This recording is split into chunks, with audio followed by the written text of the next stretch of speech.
मिलेरेपा ने अपनी तांत्रिक विद्या का प्रयोग करके उस घर पर बर्फ के ओलों की बारिश करा दी। लगभग 80 से 85 लोगों की मौत हो गई।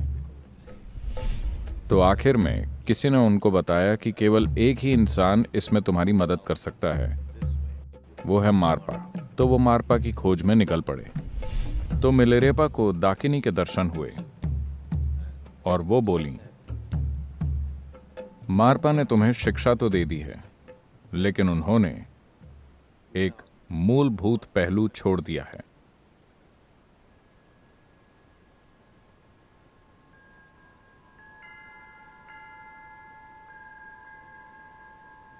तिब्बत कई चीजों का मिश्रण है, एक संस्कृति, एक आध्यात्मिक प्रक्रिया के रूप में। यहां इस संस्कृति की कुछ महान शख्सियतें आध्यात्मिक प्रक्रिया और तंत्र मंत्र का एक मिश्रण रही हैं। मेरे ख्याल से तिब्बती संस्कृति में मिलेरेपा का एक अलग स्थान है। मिलेरेपा ने कम उम्र में ही अपने पिता को खो दिया। उनके पिता के पास अच्छी खासी जायदाद और मकान थे, मगर उनके मरने के बाद मिलेरेपा के चाचा ने उस जायदाद पर कब्जा कर लिया और उनकी युवा माँ, छोटी बहन और उनके साथ नौकरों की तरह बर्ताव करने लगा। वो तरह तरह से उन्हें अपमानित और प्रताड़ित करता था और उसने सारी जायदाद हड़प ली। इसलिए मिलेरेपा अपने अंदर गुस्से और बदले की भावना लेकर बड़े हुए। जब वो किशोर अवस्था में पहुंचे तो अपने परिवार को छोड़कर चले गए। वो अपनी छोटी बहन और मां को छोड़कर चले गए और अपने चाचा चाची से बदला लेने की सोचने लगे, जिन्होंने उनके परिवार के साथ भीषण अत्याचार और बुरा व्यवहार किया था। तो वो तंत्र विद्या सीखने चले गए और उन्होंने कुछ तांत्रिक प्रक्रियाओं में महारत हासिल कर ली। जब कई सालों के बाद वो लौटे, तब तक उनकी माँ और छोटी बहन चल बसे थे। ये जानकर उनका गुस्सा और भी बढ़ गया, मगर वो एक सही मौके के इंतजार में थे। उसके चाचा ने अपने बेटे की शादी तय की और उसके लिए अपने मित्रों को न्योता दिया। शादी के दिन मिलेरेपा ने अपनी तांत्रिक विद्या का प्रयोग करके उस घर पर बर्फ के ओलों की बारिश करा दी। कहते हैं कि उसके चाचा चाची के साथ लगभग 80 से 85 लोगों की मौत हो गई। पूरी जगह ओलों के ढेर के नीचे दब गई। हालांकि शुरू में अपना बदला लेकर मिलेरेपा को बहुत खुशी हुई, लेकिन जल्द ही उन्हें इस बात का पछतावा होने लगा। अगर कोई संवेदनशील व्यक्ति किसी चीज का दुरुपयोग करता है तो यह उसे अंदर से तंग करेगा। उस प्रक्रिया को जारी रखने के लिए आपके अंदर एक घटियापन होना चाहिए, वरना आप ऐसा नहीं कर पाएंगे। क्योंकि जीवन की प्रकृति ही ऐसी है कि अगर मौलिक रूप से दुरुपयोग हुआ है, ऐसा ज़मीर के जागने या फिर नैतिक कारणों से नहीं होता, बल्कि कहीं गहराई में भीतर कुछ हिल जाता है। तो इसी तरह ये करने के बाद से मिलेरेपा के भीतर कहीं गहराई में कुछ अशांत हो गया। तो उन्होंने तय किया कि उन्हें खुद को इस सब से मुक्त करना होगा। उन्होंने सोचा कि उन्होंने जीवन का दुरुपयोग किया है, बहुत बुनियादी तरीके से। कारण चाहे जो भी रहा हो, उन्होंने जीवन की बुनियादी प्रक्रिया का दुरुपयोग किया है। तो वो आध्यात्मिक प्रक्रिया में लगना चाहते थे। वो कोई ऐसी चीज करना चाहते थे जिससे वो इसी जन्म में अपने कर्म से मुक्त हो जाएं। तो वो गुरु की तलाश में निकल पड़े और वो कई लोगों के पास गए और सभी ने ईमानदारी से यह स्वीकार किया कि वो इसी जन्म में आत्मबोध प्राप्त करने का तरीका नहीं जानते। उन्होंने कहा, हम तुमको कोई ऐसी चीज सिखा सकते हैं जिससे तुम्हारा विकास होगा। करुणा के मार्ग पर चलो, दया और प्रेम के मार्ग पर चलो। धीरे धीरे तुम एक के बाद दूसरे जीवन कालों में विकास करते रहोगे। He was not satisfied with those things. मिलेरेपा उन चीजों से संतुष्ट नहीं हुए और उस समय भी उनके भीतर गुस्से की थोड़ी आग भरी हुई थी। उनके अंदर थोड़ा पछतावा, थोड़ी नाराजगी और थोड़ा गुस्सा था। इन सब की मिलीजुली भावनाएं उनके अंदर चल रही थी। तो आखिर में किसी ने उनको बताया कि केवल एक ही इंसान इसमें तुम्हारी मदद कर सकता है, वो है मारपा। तो वो मारपा की खोज में निकल पड़े। जब वो मारपा के शहर के नज़दीक पहुंचे तो उन्हें कुछ बच्चे मिले और उन्होंने उनसे पूछा। मारपा को ट्रांसलेटर कहा जाता था। उनको ट्रांसलेटर की पदवी मिली थी क्योंकि उन्होंने भारत के सभी महान तांत्रिक ग्रंथों का तिब्बती भाषा में अनुवाद किया था। तो उन्हें हमेशा ट्रांसलेटर के रूप में जाना जाता था, क्योंकि वो ही इस ज्ञान को यहाँ लाए थे। मारपा के बारे में खास बात ये थी कि वो 3 बार भारत की यात्रा कर चुके थे और वहाँ कुछ गुरुओं से मिले थे और उनसे शिक्षा प्राप्त की थी, विधियाँ सीखी थीं और ग्रंथ प्राप्त किए थे और फिर तिब्बती भाषा में उनका अनुवाद किया था। तो जब मिलेरेपा ने पूछा, ट्रांसलेटर मारपा कहाँ रहते हैं, तो एक बच्चा बोला, मैं जानता हूं कि वो कहाँ हैं। और वो उन्हें खेत में ले गया जहां मारपा खेत जोत रहे थे। जब वो बच्चा मिलेरेपा को वहां ले गया तो मारपा ने उन्हें देखकर हल को खेत में छोड़ दिया और उन्हें एक लोकल बियर का ग्लास देकर कहा, इसे पी लो और फिर खेत जोतो। तो मिलेरेपा बियर पीकर खेत जोतने लगे। मारपा वहां से चले गए और वो बच्चा वहीं खड़ा रहा। जब काम खत्म हो गया तो उन्हें समझ में नहीं आया कि अब क्या करें, तो वो वहीं खड़े रहे। फिर बच्चे ने आकर कहा, अब आप मेरे साथ आ सकते हैं। वो बच्चा उन्हें अपने घर ले गया। तब उन्हें एहसास हुआ कि वो दरअसल मारपा का ही बेटा था। फिर मारपा ने मिलेरेपा से हर तरह की मेहनत के काम कराए। मिलेरेपा ने मारपा के आगे सिर झुकाकर कहा, मैं आपसे धम्म की दीक्षा चाहता हूं, उस तरह का धम्म। धम्म का मतलब है एक विधि या प्रक्रिया जो मुझे इसी जीवन में आत्मज्ञान और मुक्ति दिलाए। मैं अगले जन्म में नहीं जाना चाहता, और कृपया मुझे भोजन और रहने की जगह देने की भी कृपा कीजिए। तो मारपा ने कहा, तुम तय करो, अगर तुम चाहो तो मैं तुम्हें भोजन और रहने की जगह दे सकता हूँ। धम्म कहीं और ढूंढो, धम्म के लिए कहीं और जाओ, या फिर मैं तुमको धम्म दे सकता हूँ, तुम रहने खाने का इंतजाम कहीं और करो। यही 2 विकल्प है। तो मिलेरेपा ने कहा, ठीक है, मुझे आपका धम्म चाहिए, मैं अपने रहने खाने का इंतजाम खुद कर लूंगा।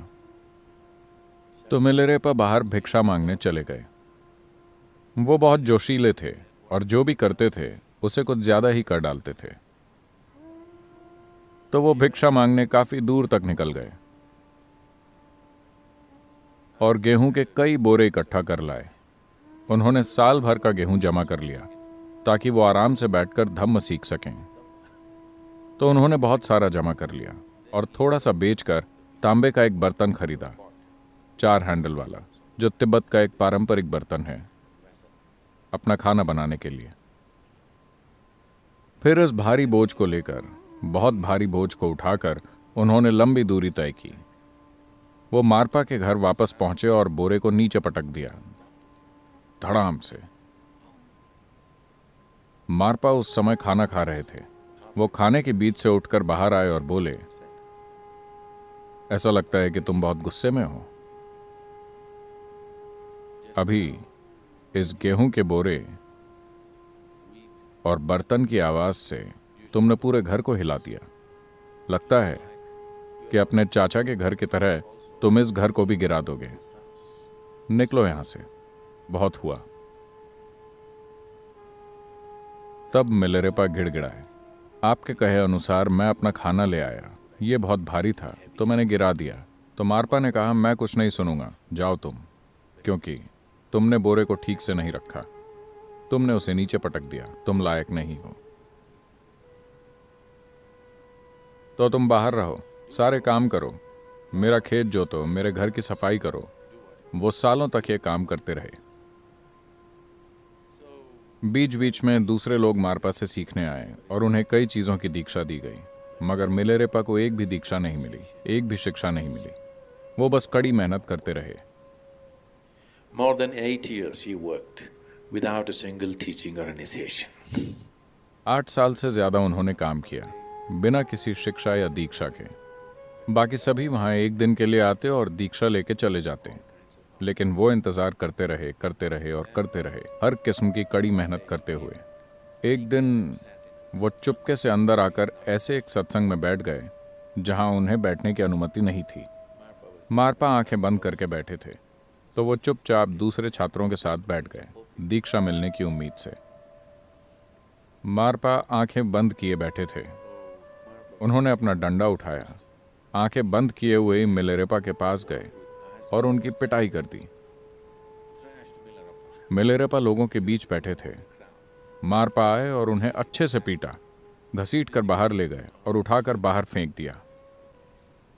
ऐसा बार बार होने लगा। मिलेरेपा थोड़ा इंतजार करते और फिर जैसे ही कोई दूसरी दीक्षा होने वाली होती, वो चुपके से जाकर इस उम्मीद में वहां बैठ जाते कि इस बार उन्हें दीक्षा मिल जाएगी। इस तरह 13 साल से ज्यादा बीत गए, लेकिन उन्हें कुछ भी नहीं मिला। तब एक दिन उन्होंने मारपा की पत्नी से याचना की, जो मिलेरेपा से सहानुभूति रखती थी और उनकी मां की तरह थी। वो गिड़गिड़ाए, कृपया आप मारपा से कहिए कि वो मुझे कोई दीक्षा दें, बस एक शिक्षा, एक छोटा सा ध्यान। मैं कुछ भी नहीं जानता, इतने सालों से मैं यहां ऐसे ही बैठा हूं। तो उन्होंने मारपा से इस बारे में बात की। मारपा ने कहा, ठीक है, लेकिन पहले उसे मेरे बेटे के लिए एक घर बनाने दो। उसे अकेले ही घर बनाना होगा। मैं 3 कोने वाला घर चाहता हूं। तो मिलेरेपा ने 3 कोने वाला घर बनाया। इसमें 2 साल लगे। फिर मारपा ने उसको देखकर कहा, 3 कोने वाला घर मेरे बेटे के लिए ठीक नहीं है, 4 कोने वाला घर बनाओ। मिलेरेपा ने 4 कोने वाला घर बनाया। फिर मारपा बोले, ये अच्छा नहीं है, 5 कोने वाला घर बनाओ। इस तरह कई साल बीत गए। वो अकेले ही काम करते हुए हर जगह घर बनाते रहे। तब मारपा ने कहा, यह ठीक है, लेकिन अपने बेटे के घर के लिए मुझे 60 फीट ऊंचे बुर्ज चाहिए। तो मिलेरेपा ने घर के चारों कोनों में 4 60 फुट ऊंचे बुर्ज भी बना दिए। अब तक मिलेरेपा की उम्र ढलने लगी थी। फिर एक दिन वो मारपा की पत्नी के पैरों पर गिरकर गिड़गिड़ाने लगे, आप कुछ कीजिए, मेरी जिंदगी बीतती जा रही है, मुझे अभी तक एक भी शिक्षा नहीं मिली है। ये क्या है? मैं जानता हूं कि अतीत में मैंने बुरे काम किए हैं, मैंने तंत्र विद्या का दुरुपयोग किया है, लेकिन क्या मैं काफी पश्चाताप नहीं कर चुका हूं? तो ये सुनकर मारपा की पत्नी को मिलेरेपा पर दया आ गई और उन्होंने मारपा के नाम से एक दूसरे भिक्षु को पत्र लिख दिया। वो भिक्षु भी दीक्षा देने में सक्षम था। उन्होंने पत्र ऐसे लिखा जैसे मारपा ने खुद लिखा हो और उस पर मारपा की मुहर लगा दी। तो उन्होंने पत्र मिलेरेपा को दे दिया। मिलेरेपा उस भिक्षु के पास गए और दीक्षा प्राप्त कर ली, लेकिन मिलेरेपा को कोई अनुभव नहीं हुआ। वो भिक्षु भी हैरान रह गया। दीक्षा देने पर कुछ तो होना चाहिए, लेकिन इसे कुछ भी नहीं हुआ। फिर मारपा को इस बारे में पता चला। उन्होंने मिलेरेपा को बुलाया और उस भिक्षु की मान्यता भी रद्द कर दी। फिर घोर पछतावे में डूबे मिलेरेपा आत्महत्या करने वाले थे। तब मारपा ने उन्हें बुलाया और कहा, ठीक है, बैठ जाओ, और उन्होंने मिलेरेपा को शिक्षा दी। मारपा ने कहा, अतीत में तुमने जो गलतियां की हैं, मैं बस तुमको उन कर्मों को काटने के तरीके दे रहा था, मगर तुम बेवजह ज्यादा वक्त लगा रहे हो। If you just go by my word, this would have been over long ago. But you do everything and you take one sneaky way out.